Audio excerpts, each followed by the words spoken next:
Hello, I'm going to read starting at chapter 2 from the Talmud Emmanuel, written by Judas Iscarioth for Emmanuel. Chapter 2 The Wise Men from the Orient. 1.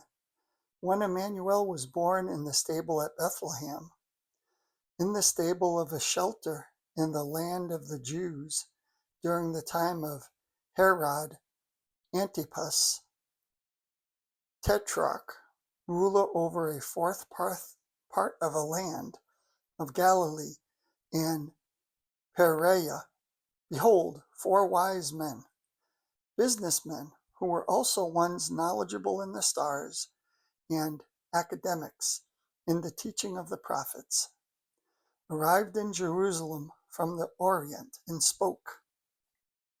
Explanation: Emmanuel's birth. 1. The 4 wise men from the Orient were ones knowledgeable in the stars, businessmen, and teachers of wisdom. They were in no wise kings, as is wrongly claimed in the New Testament, and moreover, there were 4 of these men. With the 4 wise men from the Orient, it concerned academics in astronomy, as well as businessmen and academics in the teaching of the prophets, as had penetrated at that time into their land.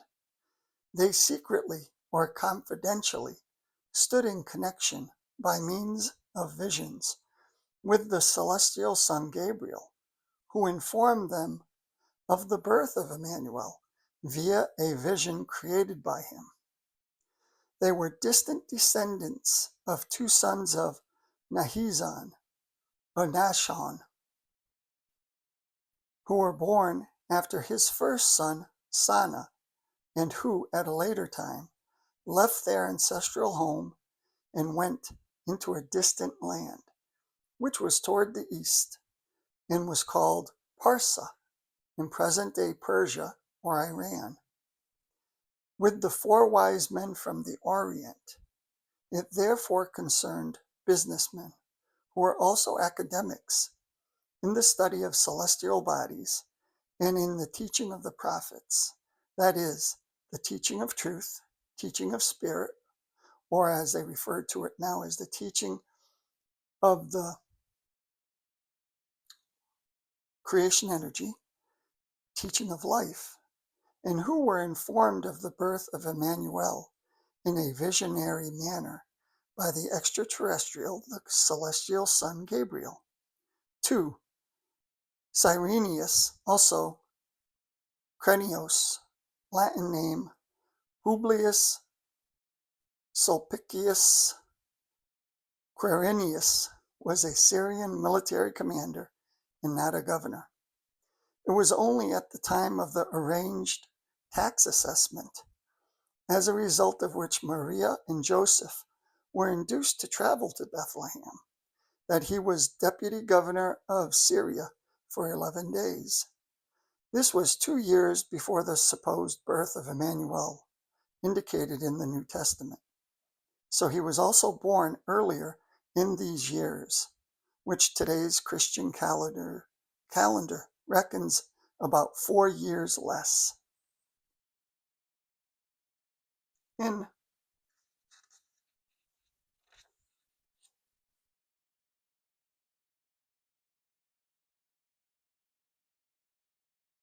In his position as military commander, Cyrenius, between 6 and 10 years before Emmanuel's birth, led a campaign that was directed against the Homanides in Cilicia. I'm sorry if I butcher that.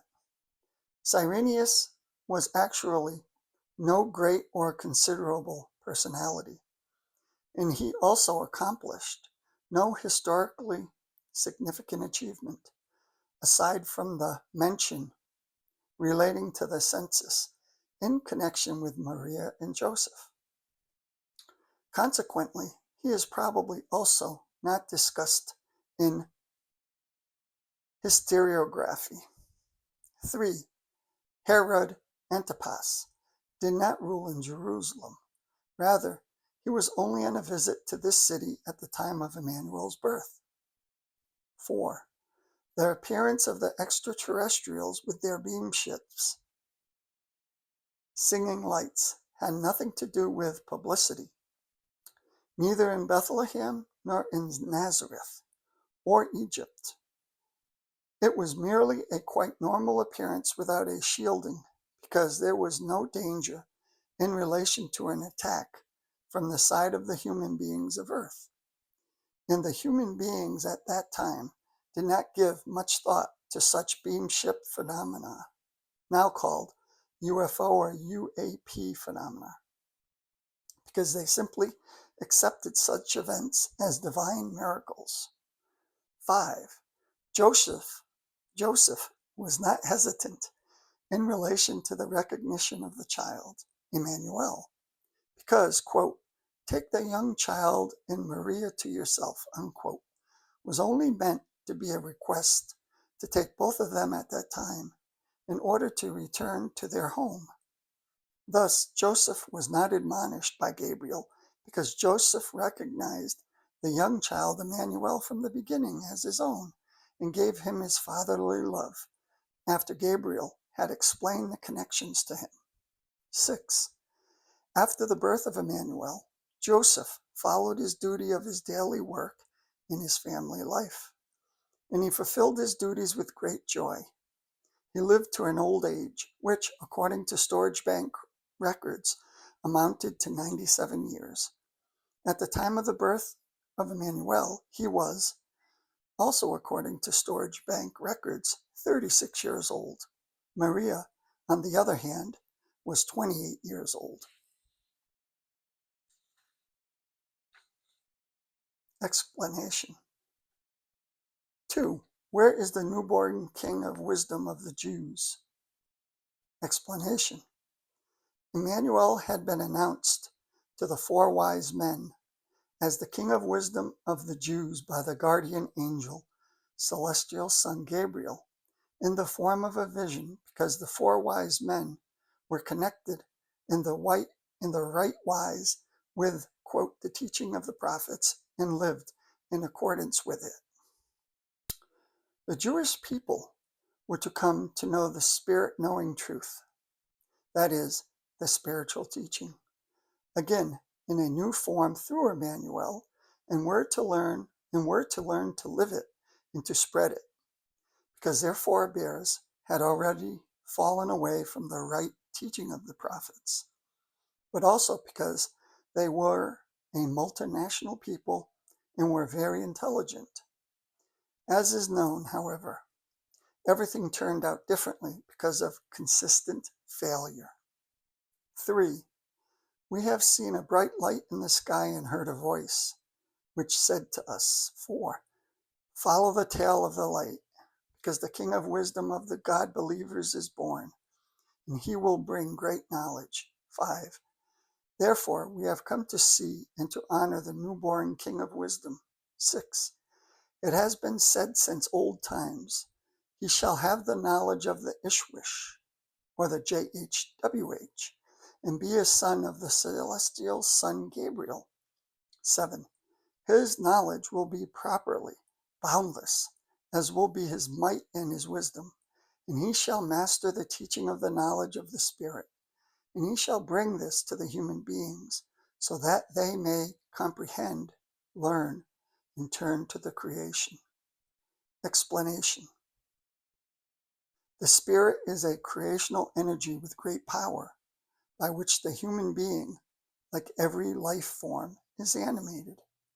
This spirit is also called spirit form and is directly connected to the creation universal consciousness and its entire energy and power.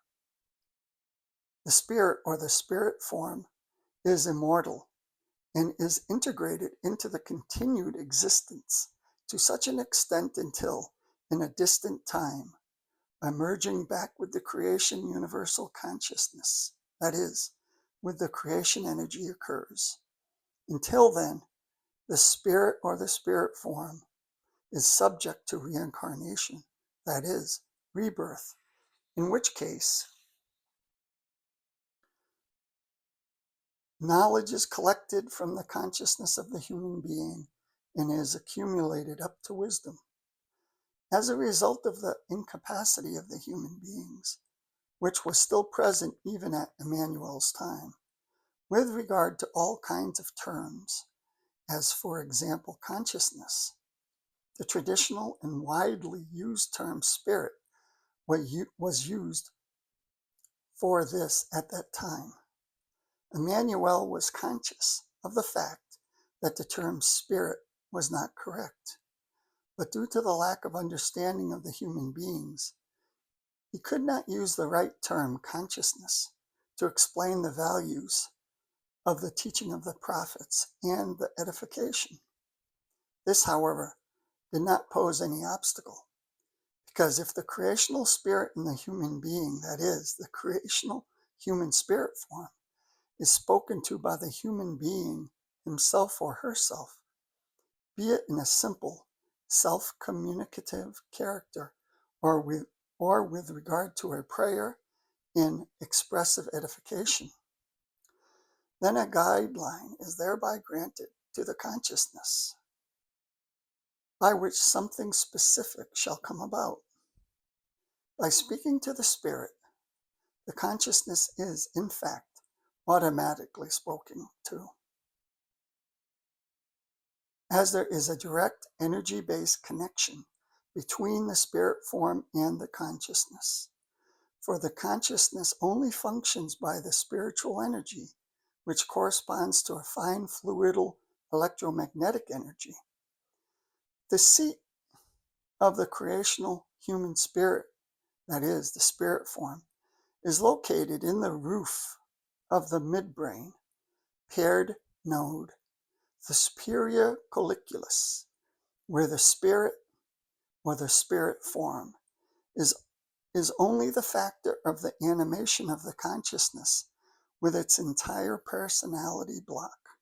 As such, a factor, the spirit makes no ideas or thoughts, etc., because this function is solely reserved for the consciousness. Therefore, it corresponds to an irrational teaching when spiritual property is spoken of, for such cannot be given since the spirit develops neither ideas nor thoughts nor feelings. Likewise, no spiritual illness can appear because the creational human spirit, that is, the spirit form of the human being, is a tiny part piece of creation spirit from the creation universal consciousness, is absolutely untouchable in every conceivable wise. I hope you find this enlightening, and I bid you a good day, and Salome.